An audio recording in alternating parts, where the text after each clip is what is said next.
ಕೆರೆಯಲ್ಲಿ ಆಯತಪ್ಪಿ ಯುವಕ ಬಿದ್ದಿರುವ ಘಟನೆ ವಿಜಯಪುರ ಜಿಲ್ಲೆಯ ಇಂಡಿ ತಾಲೂಕಿನ ಹಿರೇಮಸಳಿ ಹತ್ತಿರ ನಡೆದಿದೆ.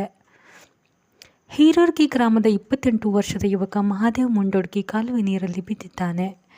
ಐಬಿಸಿ ಕಾಲುವೆಯಿಂದ ತನ್ನ ಜಮೀನಿಗೆ ಮೋಟಾರು ಮೂಲಕ ನೀರು ಹರಿಸುವ ಸಲುವಾಗಿ ಕಾಲುವೆಗೆ ತೆರಳಿದ್ದಾಗ ಆಯತಪ್ಪಿ ಹರಿಯುವ ನೀರಿನಲ್ಲಿ ಬಿದ್ದಿದ್ದಾನೆ. ಆತನ ಶೋಧಕ್ಕಾಗಿ ಅಗ್ನಿಶಾಮಕ ಸಿಬ್ಬಂದಿ ಕಾರ್ಯಾಚರಣೆ ನಡೆಸಿದ್ದಾರೆ. ಇಂಡಿ ಗ್ರಾಮೀಣ ಪೊಲೀಸ್ ಠಾಣಾ ವ್ಯಾಪ್ತಿಯಲ್ಲಿ ಈ ಘಟನೆ ನಡೆದಿದೆ.